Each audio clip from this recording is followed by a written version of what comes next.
सुप्रभात। आज हम पढ़ते हैं कक्षा 8 के एनसीईआरटी की पुस्तक वसंत के पाठ 4 दीवानों की हस्ती कब की व्याख्या।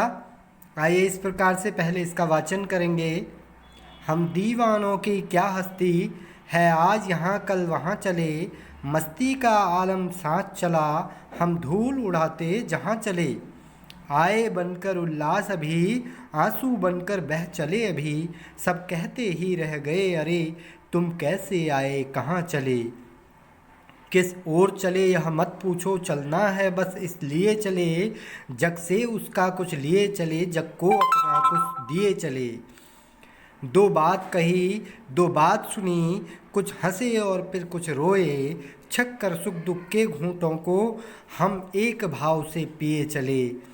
हम भिखमंगों की दुनिया में स्वच्छंद लुटा कर प्यार चले, हम एक निशानी सी उर पर ले असफलता का भार चले। अब अपना और पराया क्या, आबाद रहे रुकने वाले, हम स्वयं बंधे थे और स्वयं हम अपने बंधन तोड़ चले। आइए इसका एक बार व्याख्या देखते हैं। भावार्थ क्या है कि भगवती चरण वर्मा द्वारा लिखा हुआ यह कविता स्वतंत्रता प्राप्ति के लिए उनके द्वारा किए गए प्रयासों को यहाँ पर दर्शाया गया है।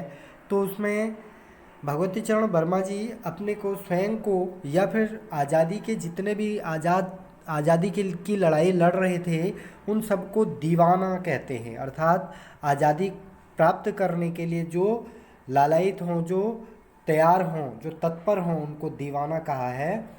तो यहाँ पर दीवानों की हस्ती, हम दीवानों की क्या हस्ती है, आज यहाँ कल वहाँ चले, मस्ती का आलम साथ चला, हम धूल उड़ाते वहाँ चले। तो दीवाने कहते हैं, आज़ादी के दीवाने कहते हैं कि हम दीवानों की क्या हस्ती है, हमारा अर्थात हम दीवानों का क्या अस्तित्व है। अर्थात कोई ऐसा निश्चित अस्तित्व नहीं है कि हमारी कोई एक निश्चित पहचान हो।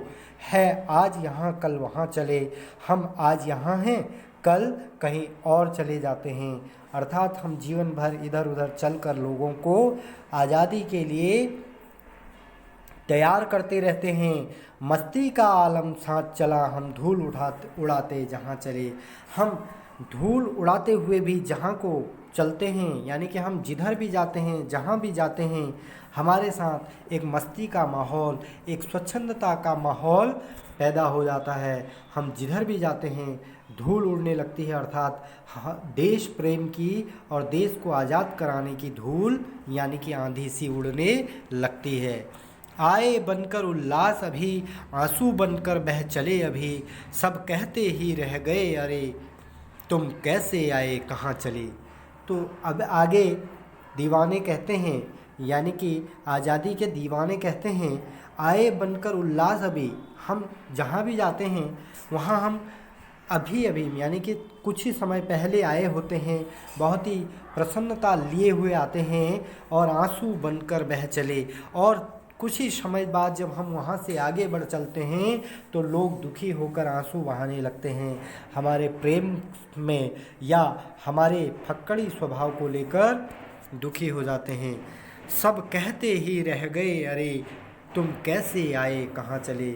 और सब हमसे पूछते रह हैं, तुम कैसे आए और कहाँ चले, यानी कि कहाँ को चले गए हो, तुम्हारा क्या लक्ष्य या क्या मंतव्य, क्या गंतव्य था।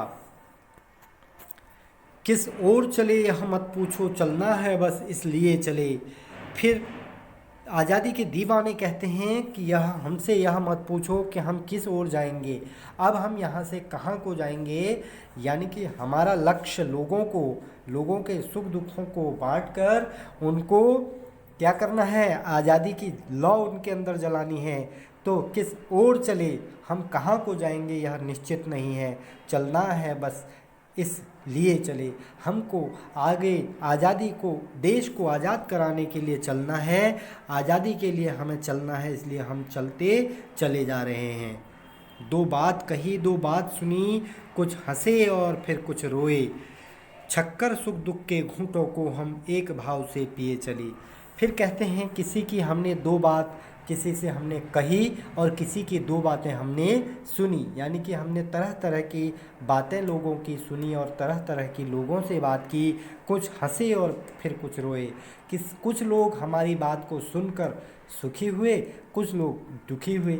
अर्थात कुछ लोगों ने हमारा साथ दिया, कुछ लोग हमारे साथ नहीं चले।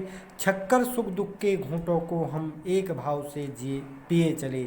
हमने जीवन भर जिस प्रकार सुख और दुख के हर भाव को छक कर, यानी कि उसका भोग करके हम एक भाव से पिए चले, हम उसको हमेशा एक ही भाव से पिए हुए, यानी कि उसका भोग करते हुए चले गए।